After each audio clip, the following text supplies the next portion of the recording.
അപ്പം നമ്മുടെ ദീപക് കേസിലെ പ്രതി ഷിംജിത ജാമ്യം കിട്ടിയെന്നാണ് കേൾക്കുന്നത്. പുറത്തിറങ്ങും. ഒരു ഏറ്റവും കുറഞ്ഞൊരു 100 യൂട്യൂബ് ചാനലെങ്കിലും പുറകെ കൂടും. ഇപ്പോഴല്ല, ഇപ്പം ചിലപ്പം കോടതിയുടെ നിബന്ധനകൾ എന്തെങ്കിലും കാണുമായിരിക്കും. പക്ഷേ വലിയ താമസമില്ലാതെ ഒരു 100 യൂട്യൂബ് ചാനൽ പുറത്തിറങ്ങും. അതിലൊരു 70 സ്ഥിരമായിട്ട് ഇൻ്റർവ്യൂകൾ കൊടുക്കും. അതിൽ ആ ഇൻ്റർവ്യൂ കൊടുത്ത് അതിനകത്തൊരു 40 അവളെ ന്യായീകരിച്ചുകൊണ്ട് വരും. അപ്പോൾ ഇനി സംഭവിക്കാൻ പോകുന്നത് പുള്ളിക്കാരി ഒരു സെലിബ്രിറ്റി ആയിട്ട് മാറും. അപ്പോൾ എനിക്ക് പറയാനുള്ളത് ഈ സോഷ്യൽ മീഡിയയിലുള്ള ഈ യൂട്യൂബുകാരോടാ, ചുമ്മാ അനാവശ്യമായിട്ട് യാതൊരു ക്വാളിറ്റി ഇല്ലാത്തവരെ ഇൻ്റർവ്യൂ എടുത്ത് ഫേമസ് ആക്കുന്നവരോടാ. ഇത്തരത്തിലുള്ള ജന്മങ്ങൾക്ക് പുറകെ ക്യാമറയായിട്ട് നിങ്ങൾ ചെല്ലരുത്. അവർക്ക് പറയാൻ 100 നുണകൾ കാണും. അപ്പോൾ അതെടുത്ത് ജനങ്ങളിലോട്ട് നിങ്ങൾ ഇഞ്ചക്റ്റ് ചെയ്യരുത്.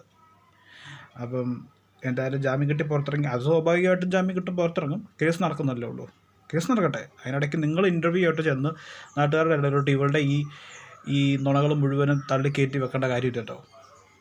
അപ്പോൾ എന്തായാലും ജാമ്യം കിട്ടിയെന്നുള്ള അറിവാണ് ഇപ്പോൾ നമുക്ക് കിട്ടിയിരിക്കുന്നത് എന്നാണേലും. അപ്പോൾ ഒരു പുതിയൊരു സെലിബ്രിറ്റിയും കൂടെ, യൂട്യൂബ് സെലിബ്രിറ്റിയും കൂടെ റിലീസായിട്ടുണ്ട്. അങ്ങനെയാണത്.